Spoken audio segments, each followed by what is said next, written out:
낯선 감정을 만나다라는 제목으로 하나님 말씀 증거하도록 하겠습니다. 오늘 내용은 사울의 죽음을 듣는 다윗의 반응입니다. 12절을 보니까 슬퍼하여 울며 금식했다 이렇게 얘기를 합니다. 무척 낯선 감정입니다. 좀 특이한 감정이다 이렇게 생각할 수 있습니다. 이상하기도 합니다. 지금 원수 사울이 죽지 않았습니까? 대적이 죽었습니다. 평생의 원수입니다. 그럼 우리 보통 사람 같으면 기뻐하거나 박수치고 그래야 될 테인데 지금 다윗은 깊이 애도했다 이렇게 얘기를 합니다. 되게 이상합니다. 도대체 뭘 애도했을까 이걸 한번 생각해 보니까 별로 없는 것 같아요. 사울한테 했던 것은 평생 적대했고 뭐 시기심에 불타올라 가지고 추격했고 뭐 그런 것밖에 없지 않습니까? 근데 뭘 애도를 해요? 저는 그래서 처음에 이렇게 생각을 했어요. 이거 쇼 아닌가? 이 정치적인 쇼다. 그죠? 이렇게 보여주려고. 근데 앞에 사무엘상 24장, 사무엘상 26장 거기 보니까 사울 왕을 죽일 기회가 2번이나 왔는데도 불구하고 안 죽이고 또 그의 태도가 여전히 존중하고 인정해주는 일관된 자세를 보여주고 있습니다. 그러니까 진심인 것 같아요. 도대체 이게 왜 이런 일이 벌어지느냐? 제가 보니까 그게 차원이 다르기 때문에 그래요. 보통 사람들의 차원과 다윗은 훈련 이후에 믿음이 성장했거든요. 그게 차원이 다른 차원에서 나오는 감정이기 때문에 그렇다는 것입니다. 한번 생각해 보세요. 우리가 이 땅을 살아가면서 경쟁 세계를 살아갑니다. 그럼 경쟁의 세계에서 살아갈 때 감정은 경쟁에서 나오는 감정이겠죠. 그러니까 경쟁에서 이기면 기쁘고 지면은 슬프고 그러니까 경쟁 상대가 넘어지면은 박수 쳐야 되고 그죠? 내가 깨지면은 또 울어야 되고 뭐 그런 거 아닙니까? 그러니까 경쟁 세계 속에 있는 사람은 그 차원에서의 감정이 나온다고요. 근데 적어도 다윗의 감정은 경쟁 세계 속에서 나오는 감정은 아닌 것 같습니다. 한 차원 높은 거예요. 이걸 은혜의 세계라 그러는데 그는 은혜의 세계 속에서 나오는 감정을 보여주고 있는 것입니다. 그러니까 우리가 낯선 거예요. 왜? 우리는 이론적으로는 은혜의 세계에 산다고 하면서도 실제로는 은혜의 세계에 살지 못하는 것 같아요. 감정이 거기서 나오지 못하는 거라고. 그러니까 이 괴리감이 있는 것입니다. 그래서 말로는 나는 뭐 이렇다 또는 당위죠. 우리는 당연히 은혜의 세계 속에 살아가야 됩니다.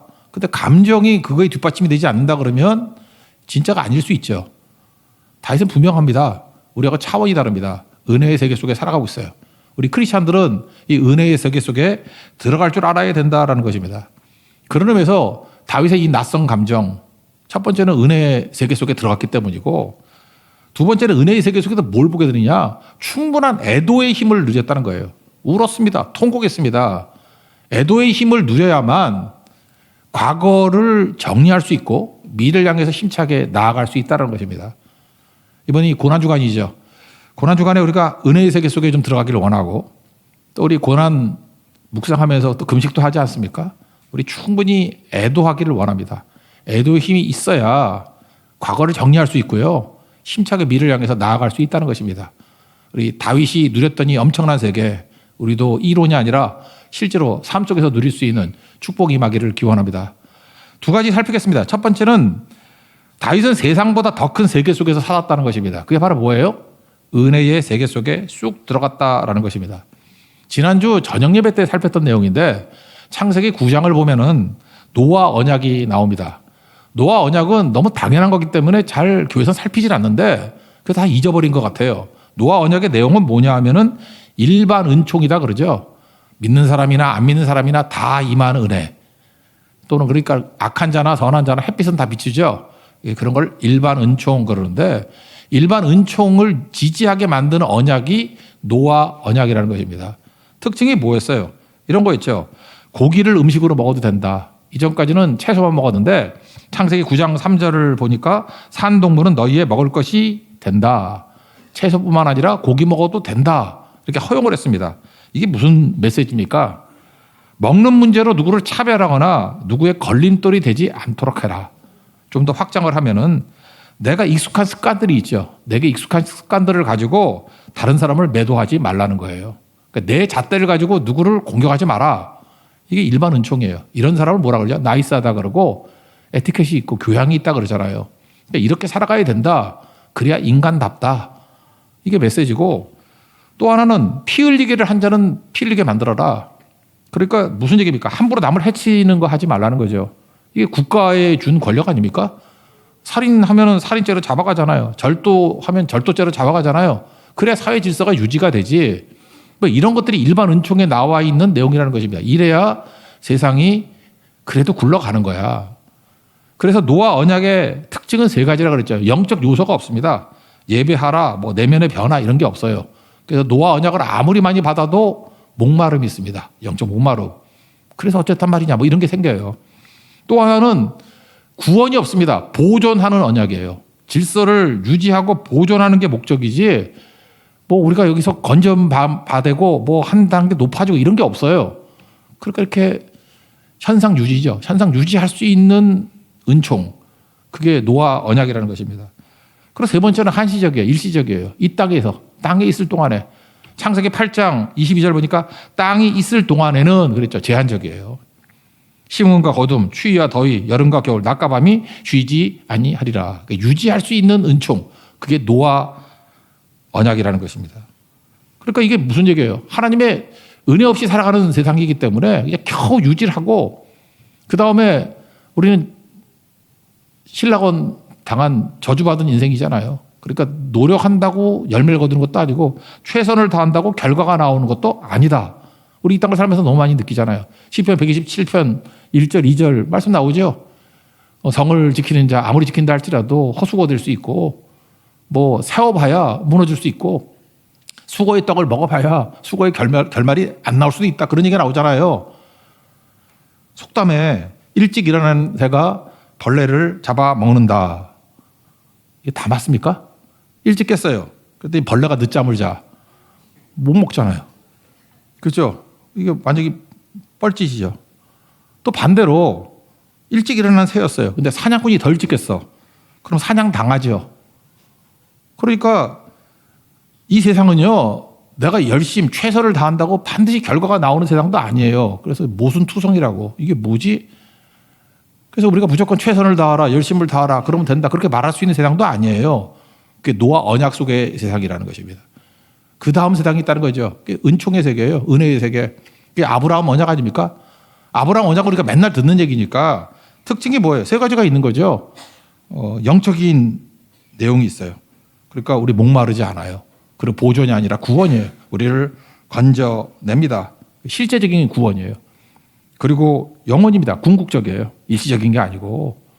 그러니까 하나님의 언약의 세계, 그게 바로 은혜의 세계로 가는 거죠. 그래서 우리는 이 세상에 살 때 두 세계 속에서 같이 사는 거예요. 두 지평. 그래서 어떤 때는 대립하죠. 대립과 또 어떤 때 노아 언약을 통해서 공유도 하고. 그러니까 섞여 살 때 그들이 없는 게 영적인 세계를 모르고 그들은 구원이 뭔지도 모르고 영원이 뭔지도 모르잖아요. 그러니까 크리스찬들을 바라볼 때마다 궁금증이 생기겠죠. 다르기 때문에. 그게 베드로 전서 3장 15절의 말씀입니다. 너희 마음에 그리스도를 주로 삼아 예수님을 주로 삼으면 거룩하게 됩니다. 거룩이 뭐라 그랬어요? 다르다, 구별되다. 그러니까 그들과 다른 거예요. 나는 영적인 걸 모르는데 저 영적인 게 있는 것 같아? 뭐 이런 거죠. 우리는 질서 보존인데 저긴 구원이 있는 것 같아? 우리는 일시적인데 이 땅이 있을 동안인데 저기는 뭐 영원이라는 게 있는 것 같아? 그게 거룩이죠. 거룩하게 되고 그렇게 질문이 나올 거 아니에요. 소망에 관한 이유를 묻는 자에게 대답할 것을 항상 준비하고. 그 크리스찬은 대립된 세계 속에 살아가는데 공유되어 있다는 거예요. 이게 크리스찬의 모습이라는 것입니다. 지금 다윗이 그렇잖아요. 우리 다윗의 낯선 감정에 대해서 우리 질문하잖아요. 어떻게 이런 감정을 가질 수 있어? 이유가 뭐죠? 경쟁의 세계에 살지 않고 은혜의 세계 속에 살기 때문에 그렇습니다. 이 경쟁 세계 속에서 나타나는 원리가 뭐예요? 인과응보 원리죠. 그러니까 인과응보의 세계를 살아갈 때에는 특징이 뭐예요? 원인이 있어야 결과가 있고 경쟁자를 꺾어야 내가 이기는 게 되고 내가 이득을 얻고 뭐 그런 거 아니에요? 우리 세상에 맨날 누리는 거 아닙니까? 그러니까 인과응보 세계 속에 살아가면 대적이 죽었어요. 사울이 죽었어요. 그럼 기뻐하고 박수 쳐야지. 근데 다윗은 거기서 나와서 더 큰 세계, 은혜의 속에서 들어간 거 아닙니까? 그러니까 은혜 속에서 하나님의 시각에서 바라보니까 다른 세계 속에 살아가는 거예요. 은혜는 뭐예요? 하나님의 시각에서 보는 거 아니에요. 은혜가 뭡니까? 하나님이 주신 것. 그러니까 하나님 앞에서 산다 그런 거 아니에요? 우리가 정직하게 산다 그러죠? 우리 성경에서 말하는 정직이라는 거는요, 거짓말하지 않는다 그 뜻이 아니고 코람데오 하나님 앞에서 산다는 게 정직이에요. 그래서 정직함은 하나님 앞에 서 있는 내 모습은 어떤 모습입니까? 부족하고 연약한 거예요. 그래서 하나님을 구하는 거죠. 주만 의지하는 거. 그게 정직이에요.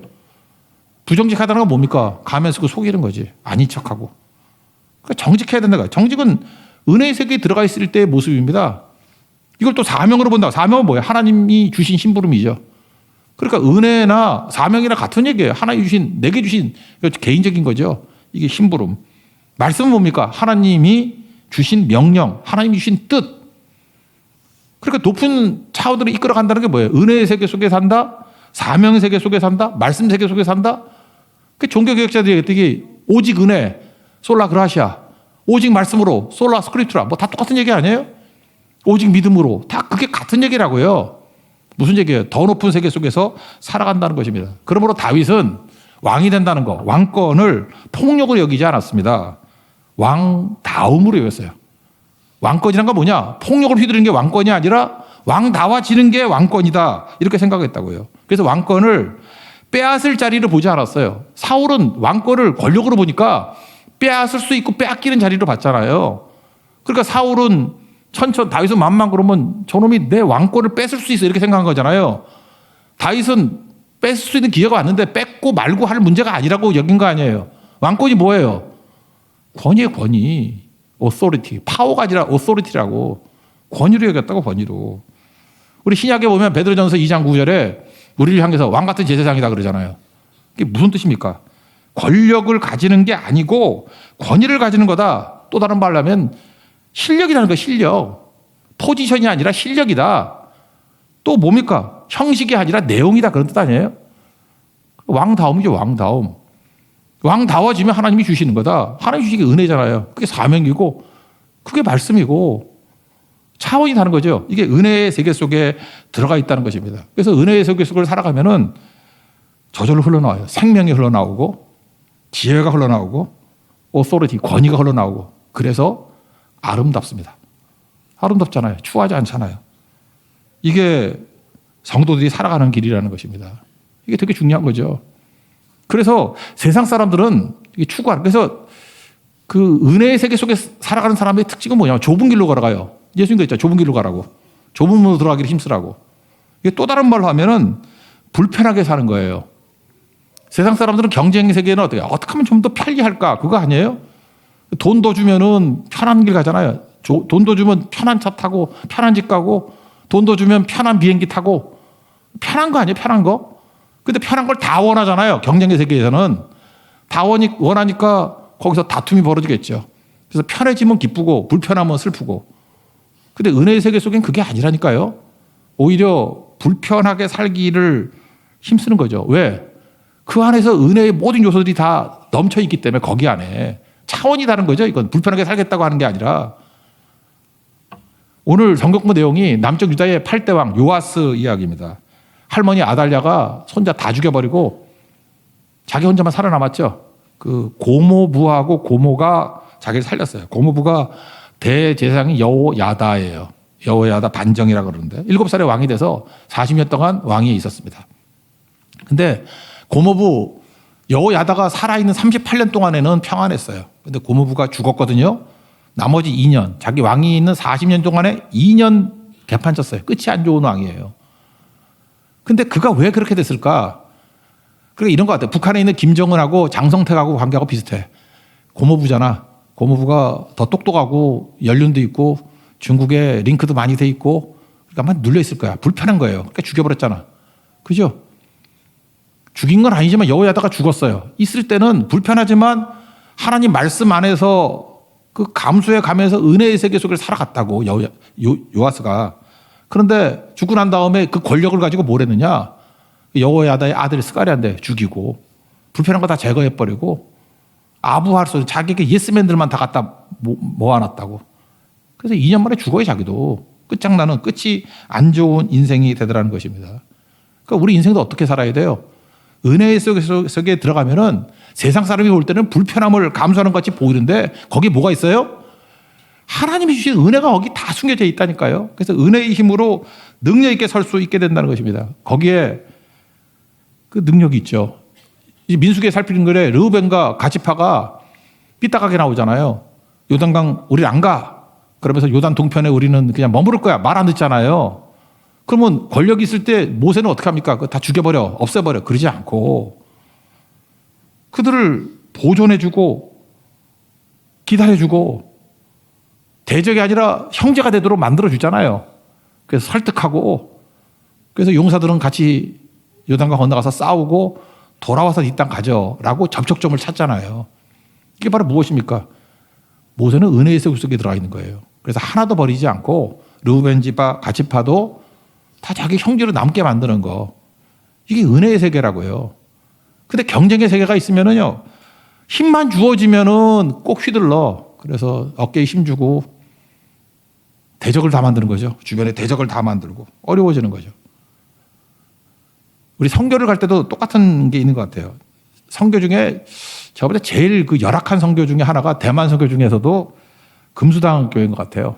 금수당 교회는 잠자리도 어렵고 문화시설도 없고 하여튼 있는 거는 세븐일레븐 딱 하나 있어요. 그리고 옛날에는 절이 16개 있었는데 지금 8개 없어져 8개 남았다 그래요. 그러니까 교회가 근데 뜨겁고 부흥하고 아주 좋아집니다. 너무 불편하거든요. 근데 꼭 그런 것 같아요. 불편하니까 거기에 은혜가 있어요. 오히려 은혜가 껍데기 은혜만이 아니라 내면까지도 은혜가 속까지 절여버리는 은혜예요. 그래서 제가 젓갈 은혜라 그러는데 젓갈이 돼버려. 겉도 은혜를 받고 속도 은혜를 받고. 그래서 뭔가 끈끈함이 있어요. 거기 있던 권사님들, 뭐 청년들, 우리 학생들 다 묘한 그 끈끈함이 있어. 그게 젓갈 은혜가 있어. 젓갈 은혜. 불편하거든요. 은혜가 있어요. 은혜의 세계야 거기야. 반면에 이제 다른 선교들이 있죠. 뭐 예를 하나 든다. 베트남 선교 같은 데 가보면 베트남 선교는 뭐 이렇게 핍박도 있고 공안들의 공격도 있고 뭐 어렵긴 하지만 그래서 잠자리는 아파트거든. 아파트 한 차를 다 얻어가지고 뭐 방도 여러 개 있는데 그 3-4명씩 자요 거기서. 뭐 공안도 있고 그래서 그런 것이지만 되게 편해요. 그리고 뭐 에어컨 잘 나고 시원하고 샤워도 할 수 있고 뭐 물도 엄청 나오고. 근데 묘한 게 뭐냐면 아침에 만나가지고 있다 보면 이게 껍데기로는 친해져. 근데 뭐 절어지는 것 같잖아요. 겉절이 같아, 겉절이. 근데 대만의 금수당 같은 데는 젓갈 같고 껍데기는 은혜인데 속은 아닌 것 같아. 또 금방 돌아서 또 쌩까고 막 이래. 근데 대만은 안 그래요. 그게 뭐예요? 불편한 거죠. 그러니까 뭐예요? 은혜의 세계 속에 들어가게 만드는 하나님의 도구라니까요. 다윗은요, 이 아둘람 멤버들 젓갈 믿음을 갖게 돼. 젓갈 은혜를 느꼈잖아. 거기서 장군들 다 나오잖아요. 왜? 은혜의 세계에 들어가는 사람들이거든. 그게 필요한 겁니다, 그게. 여러분들이 욥기를 읽으면 욥기를 잘 못 읽어, 잘. 못 읽는 이유가 뭐냐 하면 세 친구들의 지적들을 잘 이해를 못 해. 욥기를 쭉 읽어보면은 세 친구의 지적들이 다 옳죠. 그 성경은 우린 전제를 갖고 있잖아. 세 친구들이 틀려야 되는데 그 읽어보면 다 옳고 이렇게 무릎을 치고 또 그다음에 많은 사람들이 그 세 친구들이 했던 얘기를 막 벽에 걸어놔. 처음은 미약하였지만 뭐 나중은 창달이라 뭐 이런 거. 그 친구들이 했던 헛소리인데 그걸 갖다가 말씀인 줄 알고 막 걸어놓고 막 그래. 그죠? 그러니까 무슨 얘기입니까? 우리가 이 경쟁 세계 속을 살아가고 인과응보 세계 속을 살아가니까 우리가 살아가는 수준에서 똑같은 감정을 느끼는 거예요. 그래서 이거 뭐가 틀렸지? 이런다고. 세 친구가 뭐가 틀렸지? 욥기의 주제는 뭔지 아십니까? 누가 옳으니 그르니 그 얘기가 아니고 수준 얘기예요. 수준 얘기. 믿음 수준이 경쟁 세계 속에는 노아 언약 수준에 있는 사람들이 믿는 사람들이었어요. 근데 하나님께서 원하는 건 너희들이 그 자리에서 끌어내가지고 은혜의 세계 속에 들어가기를 원한다. 그거거든요. 은혜 속에 들어가면은 말도 달라지고 느낌도 달라지고 낯선 감정들이 막 생기기 시작한다고 그거를 보여주기 위한 거라고요. 인과응보의 세계보다 더 큰 은혜의 세계가 있다. 또 다른 말로 하면 초월의 세계가 있다. 또 하나님의 세계가 있다. 그걸 보여주기 원하는 거였다고요.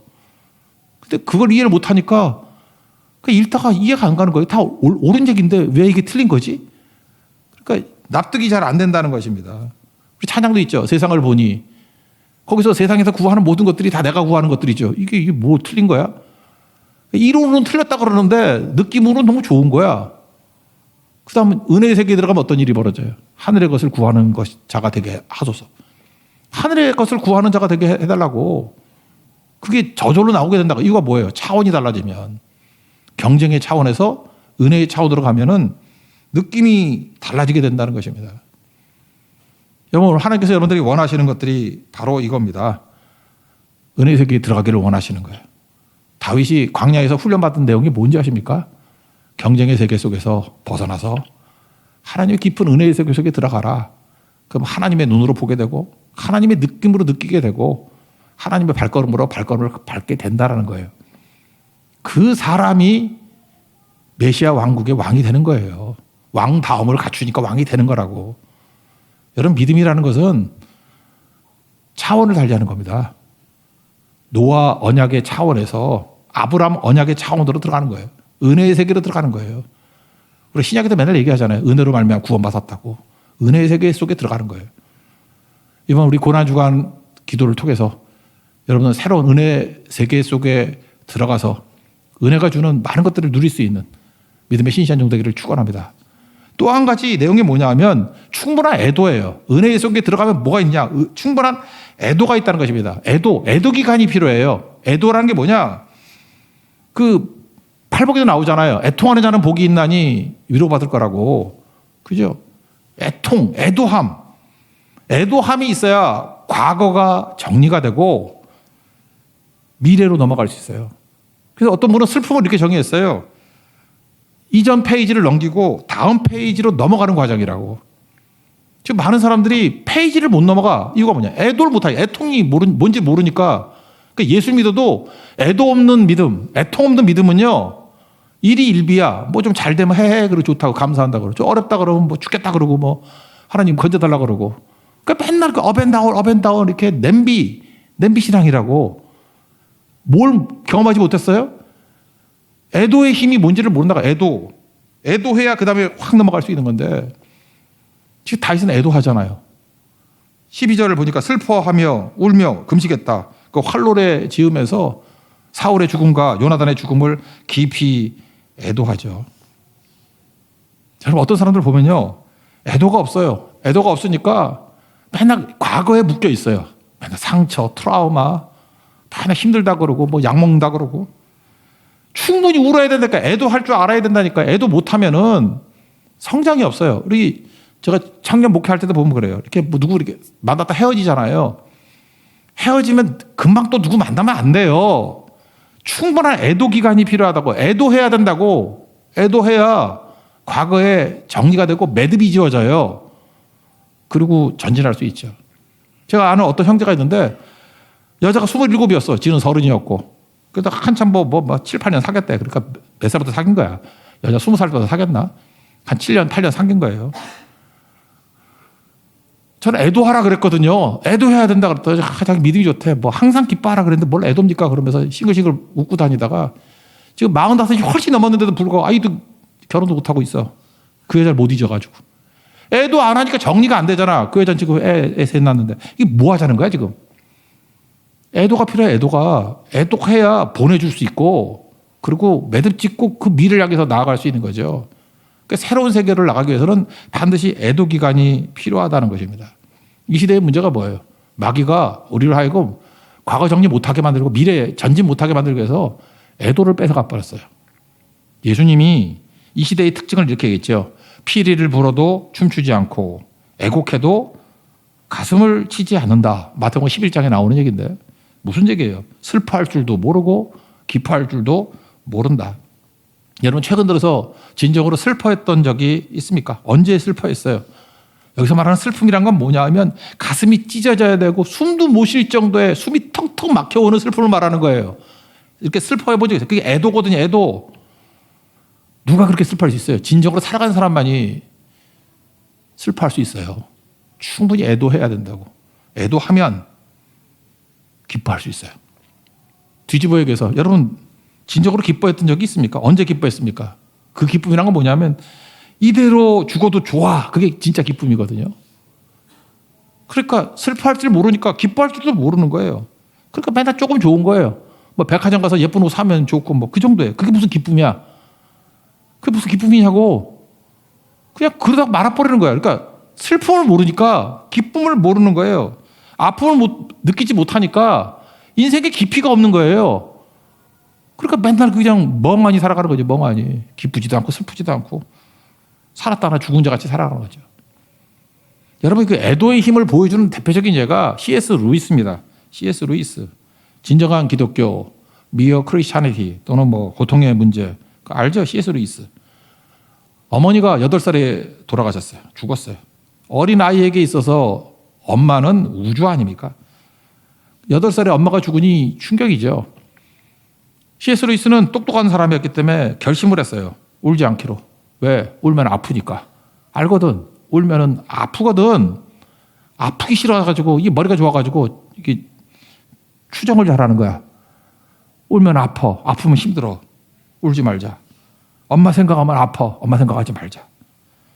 대신에 이를 악물고 공부했어요. 왜? 울기 싫어서. 그리고 다 집중합니다.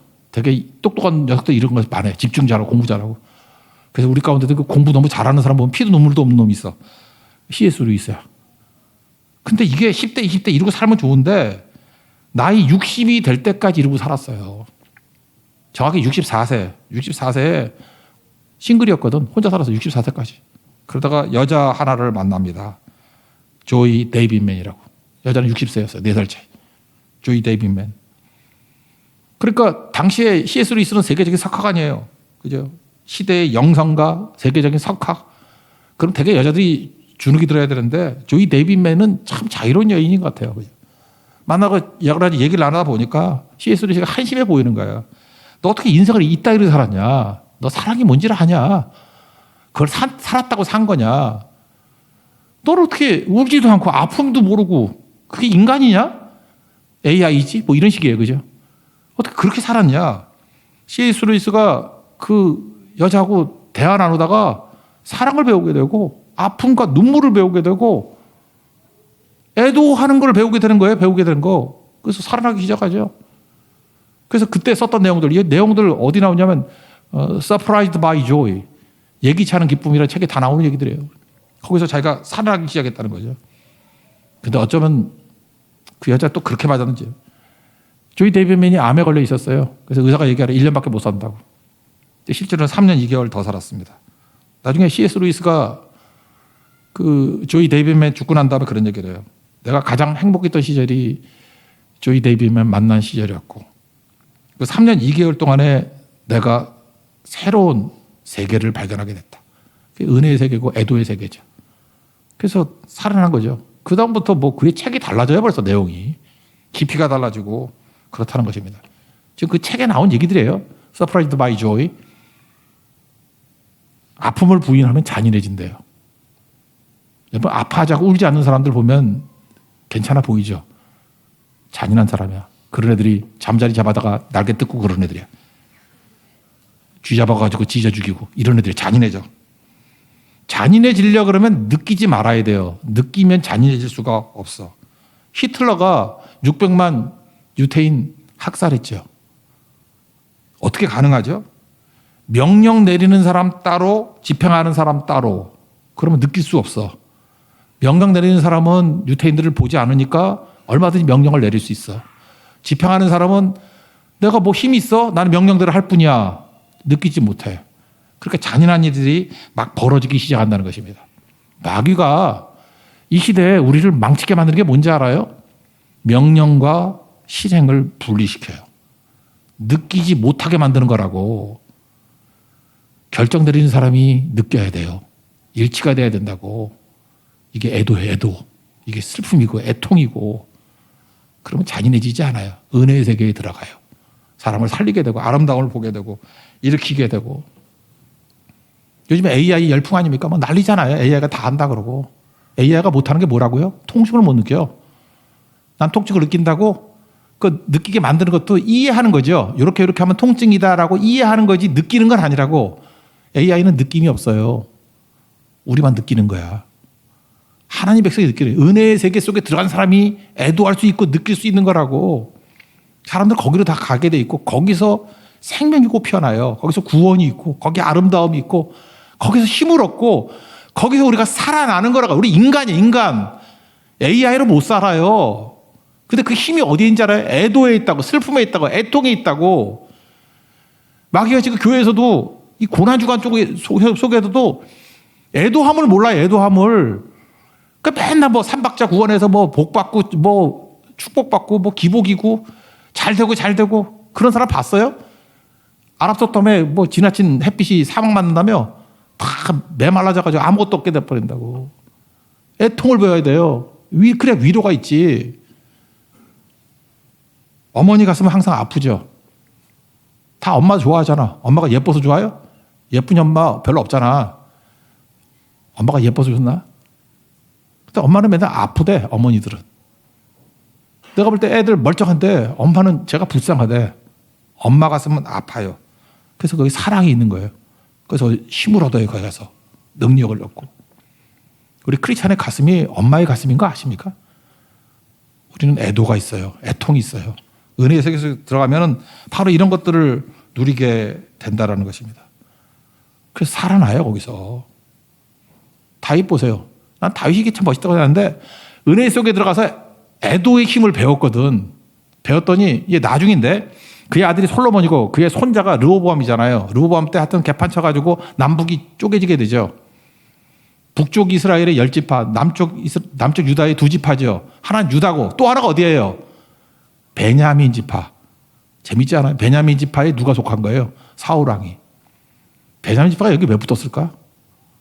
원래 남쪽은 왕족 지파만 모이는 건가?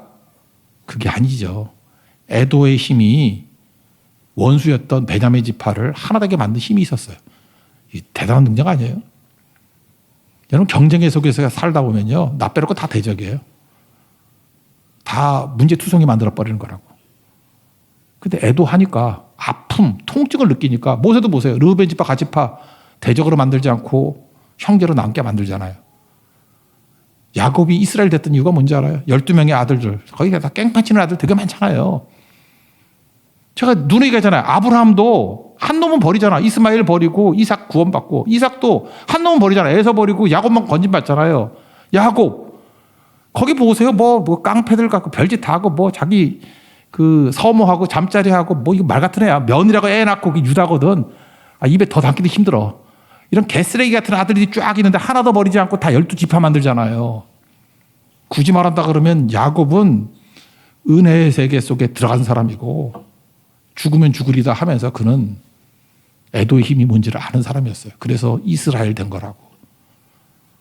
우리가 그거 배워야 돼요. 누가 윤리적으로 잘 살고 못 살고 그 문제가 아니고. 이번 고난 주간에 그 세계 속에 들어가십시오. 그러면 아름다운 게 남아요. 아름다운 게. 히브리서 11장 보면 믿음장이라 그러는데 야곱에 대해서 이렇게 얘기해요. 야곱 그러면 속임수, 사기, 술수, 나쁜 거 기억 많이 나잖아. 우린 나쁜 사람들이니까. 근데 한 절 21절이에요. 믿음으로 야곱은 죽을 때 요셉의 각 아들들에게 축복하고 지팡이 의지해서 경배했다. 딱 두 가지 기억이에요. 야곱은 축복하는 사람이었다. 야곱은 경배, 예배하는 사람이었다. 이게 바로 뭐예요? 은혜의 세계 속에 있는 사람이 보는 눈이라고. 사울 왕 개판치고 그랬는데 활로래. 야살책이라는 게 뭐냐면 당시에 영웅들이 모여있는 사람들 그려놓은 책이에요. 영웅집. 거기 대열에 집어넣었어요. 그리고 활로래에서 노래를 부른다고. 그가 백성들에게 선정을 베풀었다. 태평성대였다. 그는 용사였다. 이런 영웅이 없다. 왜 그렇죠? 아부가 아니에요. 은혜의 세계 속에 들어가니까. 애통하는 자에게는 그게 보이는 거라고. 그래서 베냐민 지파까지도 품을 수 있는 능력의 종이 되더라는 것입니다. 이게 중요한 거죠. 요셉을 보세요. 성경을 보면 요셉이 형들을 용서했다 그러는데 언제인지 아십니까? 울고 난 다음부터예요. 창세기 45장에 가서야 비로소 감정적으로 형들을 용서하기 시작해. 창세기 45장 2절을 보니까 요셉이 큰 소리로 우니 그때 막 울어요. 통곡 막 울어요. 애도의 힘이에요. 그랬더니 5절에 유명한 구절이죠. 당신들이 나를 이곳으로 팔았다고 해서 근심하지 마소서. 한탄하지 마소서. 하나님이 생명을 구원하시려고 나를 당신들보다 먼저 보냈습니다. 이렇게 고백을 해요. 울고 나니까 과거 정리하고 미래를 향해서 나아가잖아요. 내가 당신들을 책임지겠다고.